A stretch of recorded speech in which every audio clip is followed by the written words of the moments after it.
Thinking Aloud. Conversations on the leading edge of knowledge and discovery with psychologist Jeffrey Mishlove.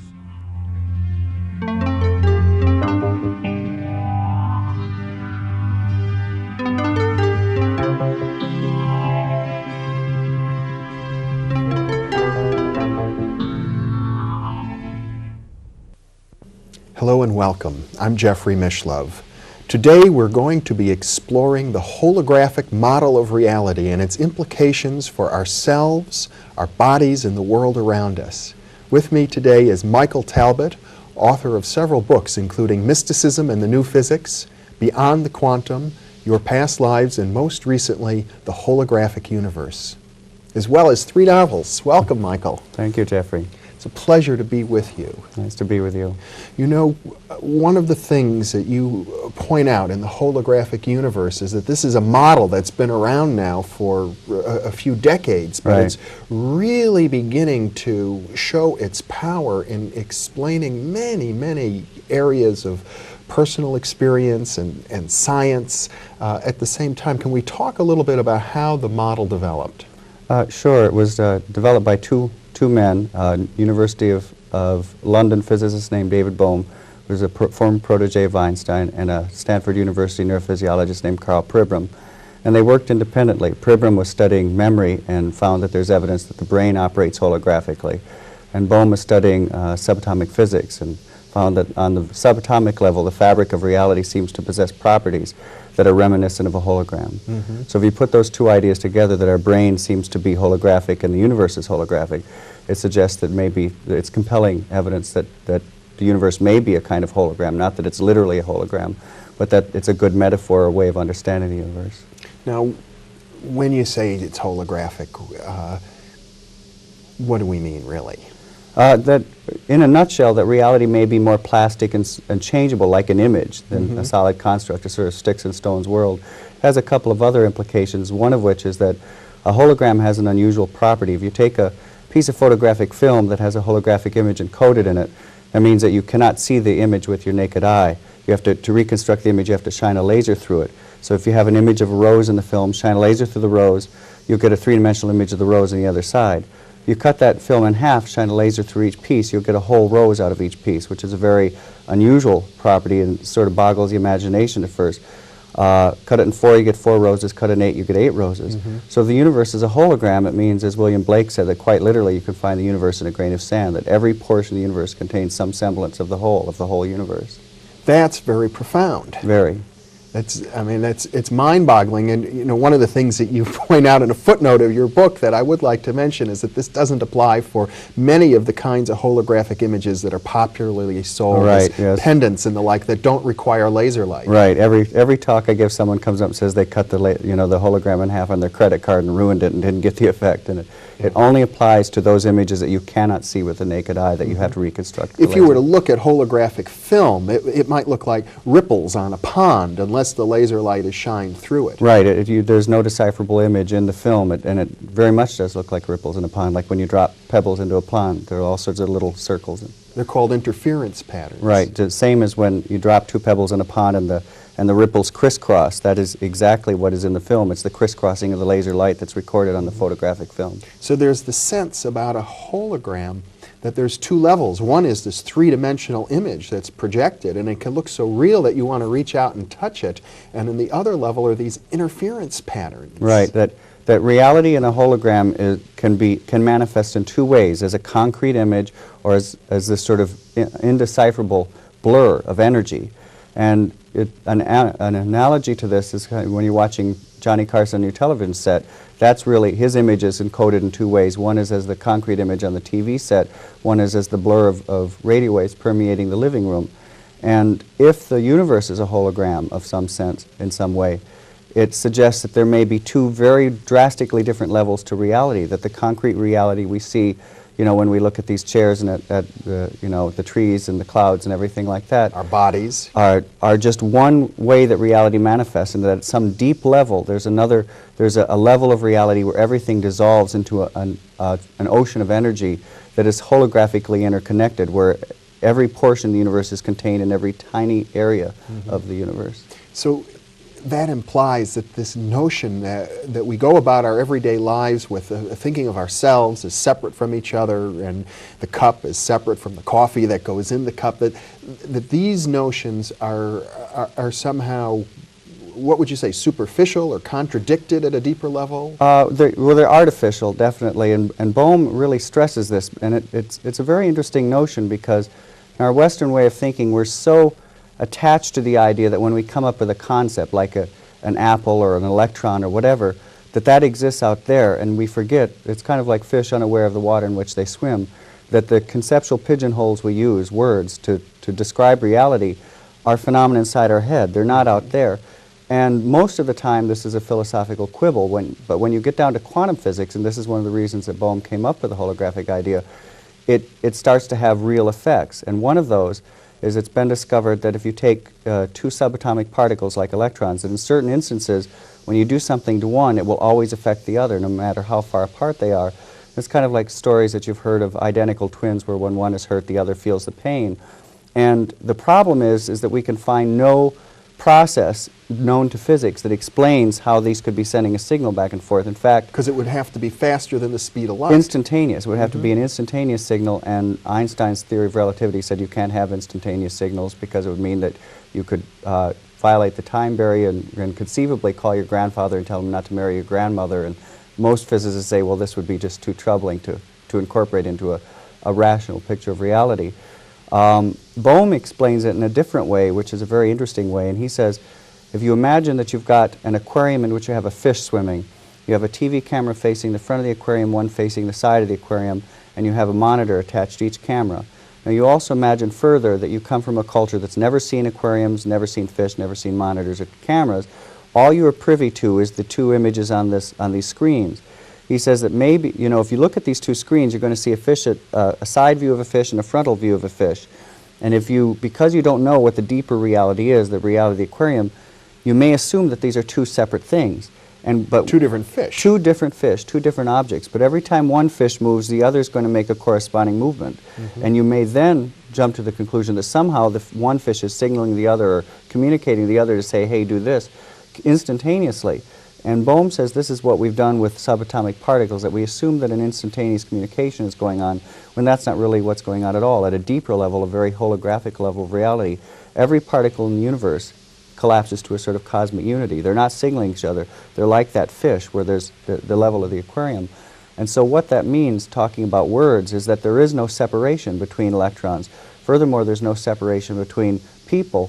And this has all kinds of very boggling implications, one of which is that we've always tried to understand, for example, psychic phenomena, like how could I get information out of your head in my head, as some sort of signal going back and forth. But if we're organized, if we live in a universe that's organized holographically, you no longer have to tackle it that way. It could be that I have the entire universe and every neuron, every cell, every atom, every electron in my head, and you do also. So when we can access that, we can access information that seems to be beyond our normal sensory reach.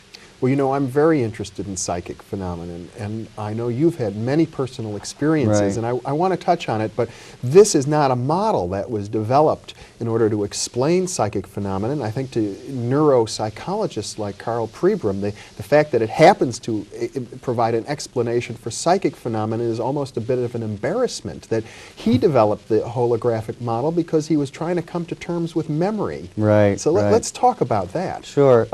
Pribram was working under a very famous neurophysiologist named Carl Lashley, and it was at a time when it was believed that memory was stored in a specific spot in the brain, and there was something called the proverbial grandmother cell, that there was literally a cell in your brain that contained the memory of your grandmother, what you knew about your grandmother. And so they did a rather gruesome series of experiments for animal lovers, but it came out with some very profound information. They took rats and they taught them how to run mazes. And then they would surgically remove various portions of the brain, Pribram and his mentor, Carl Lashley. The reasoning being that if they could remove a portion of the brain and the rat could no longer run the maze, they'd found the area of the brain where the rat's memory of the maze running ability was encoded. Now, every time they removed a different portion of the brain, they discovered that they could never remove the memory of how to run the maze. They could impair the rat's ability so it might limp through the maze, but they couldn't remove it. And really, surgeons had known this for a while, doctors had known this for a while, because when people have head injuries, they don't forget half of the alphabet or half of their family or half of a novel they've read. They have global memory impairment where their entire memory may be hazy. But memories don't seem to be stored in our heads in the same way that books are stored on a shelf. And it wasn't until the 60s when Pribram encountered the holographic model that says that the whole is contained in every part that he said, aha, this may be what's going on in the brain. Specifically, because a hologram is made out of interference patterns, the hologram that you see, that we talked about earlier is made out of the interference pattern of laser light, but it can be made out of the interference patterns of any kind of energy, electromagnetic energy, electricity, X-rays even. And so Pribram said, since our synapses are constantly giving off electrical impulses, these are like proverbial pebbles dropping into the sort of electromagnetic pool of our brain. They're sending out ripples that are constantly crisscrossing. And he believes that's what the brain hologram, that's how we think and how we remember is through that hologram inside the head. It would apply in another sense too, because if you take a hologram image and cut it in half or in quarters or in tenths, each time you reduce it in size, the image becomes fuzzier and fuzzier, even though the whole image is there, just the way memory would seem to be. And it becomes fuzzier when you have portions of the brain removed. Yeah. Correct. And Pribram then also noticed that the same principle applied for visual information processing. Well, yes, it's very interesting. He did not make the discovery, but he came upon the research done by other investigators. And that is another very interesting thing. As you know, Mother Nature uses all kinds of mathematical languages. When we go to understand physical phenomena, we generally find that there's some sort of mathematical underpinning to whatever the phenomena is. There are uncountable mathematical languages. It turns out that the mathematical language involved in the making of a hologram is a system of mathematics developed by a Frenchman named Fourier. They're called Fourier transforms. Well, it also turns out that our brain uses Fourier transforms to translate visual information. And this is a very unusual state of affairs. It's kind of like discovering Eskimos speaking Spanish. It's not proof that the brain is a hologram, but it's suggestive that the brain is a hologram. And it turns out, in fact, all of our senses appear to rely on sort of Fourier transforms, that they all seem to use the same mathematics. So again, here's evidence that the brain uses the same mathematics to decipher the sensory world as are involved in the making of a hologram, which is, as I say, not proof, but compelling evidence that something is going on there. Well, what this seems to suggest is a new way of looking at consciousness itself. Very much so, yeah. It's an interesting thing. I have to say that I differ a little with Pribram, because Pribram thinks that the brain, as I said, that it's the electrical interference patterns in the brain. It is a brain hologram. I'm kind of a mystic because, at a young age I had an out-of-body experience where I left my body, and it became quite apparent to me while I was having this experience that I was thinking, but my brain was back in my body, which I could see in my bed. I knew it wasn't just a dream because I floated out over the ground outside my family's house, and I saw a book lying on the ground, and it was a book by the French short story writer Guy de Maupassant. And the next day, a neighbor said, by the way, Michael, I lost a library book by Guy de Maupassant. Have you seen it? And I thought, well, I floated over it last night. I didn't tell the neighbor that. But there was the book. And I was always I'm still very scientifically oriented. I want to understand the world in scientific terms. But it was really the first time that I sort of had to confront, the difference between my spiritual beliefs that we can survive, our bodily death, and this deeply held belief, scientific belief of mine that it's the brain that's doing the thinking. And I realized I had a kind of epiphany where I thought it isn't the brain that's doing the thinking. So I am not entirely certain that it's just the electromagnetic interference patterns that is the brain hologram, because those obviously would perish when the brain perishes.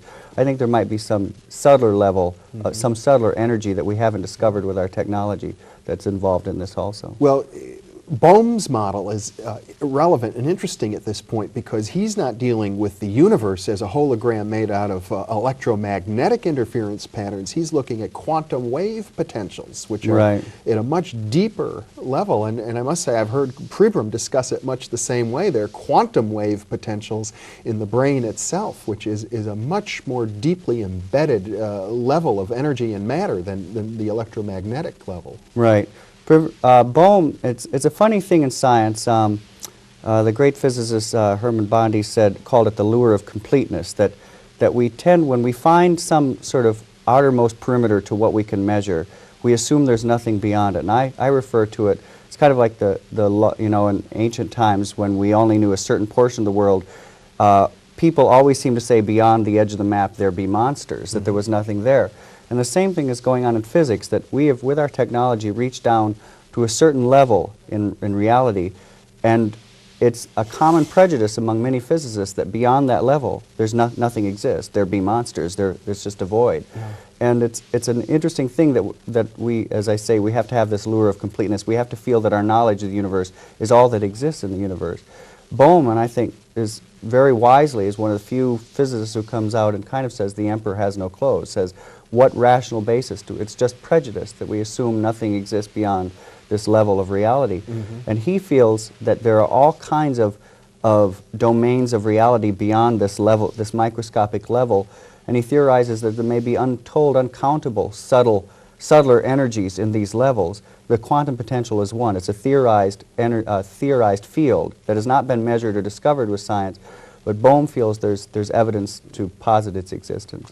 And it's now rather well accepted, I understand, among quantum physicists. I wouldn't say that. No, it's pretty controversial, and the reason it's controversial is because the standard explanation of quantum physics has decided that this lure of completeness, that there's nothing beyond. Yeah, you know, the Danish physicist Niels Bohr, who's one of the founder of quantum physics, basically said you get down to a certain level of reality and things become blurry and you can't know anymore.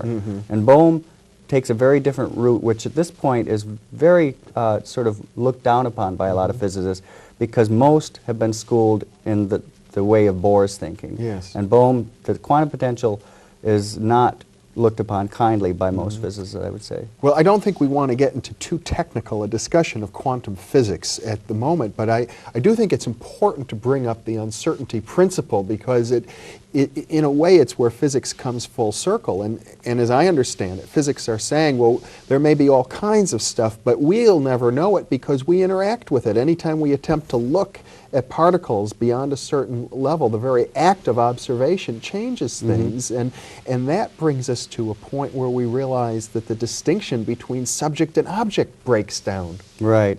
But physicists get very funny about it. They get kind of schizophrenic because they'll openly admit that subject and object breaks down there, but they say that somehow this has no effect in the real world. This does not translate from the microscopic level to our level, although there is a sort of creeping evidence in the scientific world that it does translate into our level. One obvious example, I think, that it translates into our level is that helium cannot be frozen solid. You can freeze hydrogen solid, you can freeze carbon dioxide solid, but helium, for helium to become its atoms to align in a solid form would violate the uncertainty principle, and nature doesn't seem to allow that. So you can't, no matter how cold helium gets, it remains a liquid. That, to me, if you can have a beaker full of liquid helium, and that exists at our level of existence, and it's a sort of manifestation of the uncertainty principle, and it's where it's sort of slipped over into our world. There are other things going on right now where there's a device called a squid, which is a sort of electrical coil in which it looks like we may be able to demonstrate that the current, if you say which direction is the current going in the coil, it's going both directions at once, which is kind of an impossibility, but to simultaneously do that, that too is a quantum phenomena, that these two realities are overlapping. So I think we will cross that barrier. Well, I must admit, Michael, I'm not sure that I totally grasp the implications of those examples, but the examples I would like to focus on that do seem more relevant are the ones that suggest the enormous ability of the mind to affect systems in the body, the placebo effect, the work with healing and visualization. Well, this gets away from Bowman into Pribram, but it's equally interesting with equally profound implications. Pribram, as I said, says that we're thinking with holograms inside our head, and that out there exists something that's more akin to the radio waves in the room from which your TV gets the image. So in essence, we're kind of conscious TV sets. And what we think is reality when we look out here is really just the image on the TV set inside our mind, but doesn't exist out there. And Pribram says this is why there's all kinds of evidence that we seem to respond more to the models of reality in our head than out there. In the Holographic Universe, I give an example of a psychologist who did a study where he took soldiers and marched them all the same distance, but he told some they marched Like he'd march them all 30 or 20 miles, but told some they marched 10, some they marched 20, some they marched 30. But they all marched the same distance. At the end, he took physiological readings and discovered that physiologically they responded not to the actual mileage that they had marched, but to what they had been told, the model of reality that they assumed they had, the reality in their heads. And in medicine, people have used this application of the holographic idea that we respond to the model of reality to say this may be why we respond more to the placebos, to fake drugs. There's a very famous example of a fellow who had lymphatic cancer, tumors the size of oranges all throughout his body. His doctor basically thought he had about 3 days left to live. The fellow heard about a new drug called crebiozin and said, "You've got to give this to me." And the doctor said, "Well, frankly, you know, I don't think you have long to live, and this drug takes several weeks to take effect." The man implored him, and the doctor gave in sort of as an act of pity. He gave the man crebiozin, and 3 days later, the man's tumors melted, as the doctor put it, like snowballs in a hot stove, completely gone out of his body, faster than the strongest radiation treatment could have melted them away. The man is up and around, walking around his hospital room, resumes his normal life, seems to be completely cancer-free. Several months down the line, he reads an article saying crebiozin isn't that effective. Boom, boom, boom, all his tumors come back. He's back in the hospital. The doctor starts to realize that maybe it wasn't the drug that cured the man, but the man's belief. So he lies to the man and he says, "Those articles are wrong. Crebiozin is effective, and in fact, I've got an even more potent version of it." He injects just salt water into the man's veins. Again, the man's tumors melt away. He resumes his normal life. Unfortunately, many months down the line, he reads final studies on crebiozin saying it's completely ineffective. Boom, boom, boom, his tumors come back and he dies. But the bottom line is somehow this man had the ability to access some deep level of healing himself. It wasn't the drug, because salt water worked just as well as this alleged drug. And so again, here's an instance where he responded to the model of reality in his head, this deep belief that this drug would heal him, even though he wasn't even receiving the drug at a certain point in his treatment. And his body responded in kind. And that, to me, is the most exciting aspect of the holographic idea. And there are countless examples of it. There's a study of a new chemotherapy in England where they took a group of cancer patients. Half the patients they gave the drug, half the patients they gave a placebo, a fake. No one knew who was receiving the real drug or not. They told all the patients, "This is a very toxic drug, may cause you to lose your hair." 30% of the people receiving just the fake lost their hair. And when I first heard this, I immediately thought, oh my gosh, about every donut that I'd ever eaten in my life, and thought, oh, this is really bad for me. That I may be responding to the model of reality more than you know, the nutritional aspects of the donut. Well, I think the stories of this kind have been known to scientists for hundreds of years, but they've kind of been dismissed because scientists haven't had a good way to look at the possibility that consciousness can affect physical systems. We think of consciousness as an epiphenomenon, Right. but if one considers that there are standing waves, interference patterns in the brain, holographic images, it gives consciousness I hate to use the term mechanism because I don't think that's quite the right term, but it gives people a model in which they can begin to appreciate more the role of consciousness. That's true, and it also can be applied in another way, because if the universe is organized holographically, we've always believed, you know, that there is no connection between the brain and the body, and of course, I mean, for most of the history of medical science in the West. In the past couple of decades, we're starting to say there's a connection, and we're sorting out certain pathways, you know, the neuropeptide systems, that sort of thing. But if the holographic model is correct, there are so many interconnections between the brain and the body, there ceases to be a division. So it becomes almost a moot point to say, what is the pathway? How is the brain connected to the body? Because there's no difference, just like there's no difference between those two electrodes. Well, and to take it a step further, as you do, one might say there's no solid, clear-cut distinction between ourselves and the rest of the whole universe. I mean, this has profound implications for spiritual experiences, of which you've had quite a number, and perhaps in the time remaining we should touch on more of those. Yeah, very much so. As I said, I've always been very interested in science, but I also grew up with a lot of very unusual experiences, not the least of which is that I grew up in a house with a poltergeist haunting. So I had all kinds of examples of psychokinesis, of objects moving about on their own when I was growing up. And it really was a strange, in the sense that for me it was normal, and I had to learn that it was abnormal, and rather painful learning. And as I grew up, and my friends would find it very strange that these things would occur.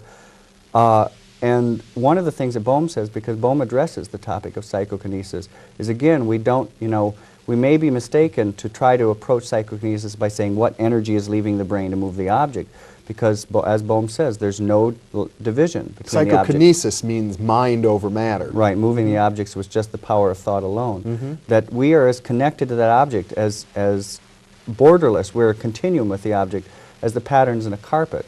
So for us to move the object may be, Bohm says, just an act of resonance, of realizing that there's no division between us. And can we talk for a moment about the issue of life after death, or spiritual experiences of other realities?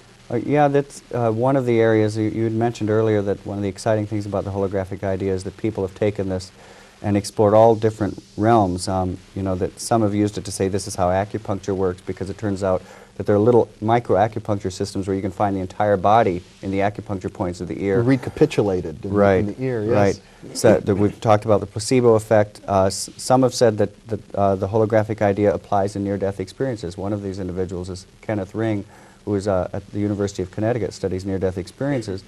And it's interesting because in report after report of people who have been declared clinically dead, go to some apparent other level of reality and then come back, they refer to this other level of reality with terms like frequency and energy and even hologram, that it's a more plastic level of reality where thought seems to create things instantly. There are instances of people having near-death experiences where they think they're hungry and instantly food appears. Or perhaps an even better example, when people find themselves out of their body, there are cases where people look down and see that they're in a naked body and they go, oh my gosh, I'm naked. Instantly they have clothing on. Now we don't assume that clothing has a soul, that it has a spirit that survives. So somehow it appears that the mind can sort of pull out of this ocean of frequency a hologram of clothing. And this is what Ken Ring says, is that we're entering deeper into the hologram when we have near-death experiences, when we leave our bodies. So there's so many different areas that have kind of been at the fringes of our understanding that we can now begin to look at with new eyes. Michael Talbot, it's been a pleasure to have you with me, and for those of you watching, you may be interested in knowing that this discussion will be part of a Thinking Aloud Inner Work videotape available along with an additional hour of discussion going deeper into these questions with Michael Talbot. Michael, thanks so much for being with me. My pleasure, Jeffrey. And thank you for being with us.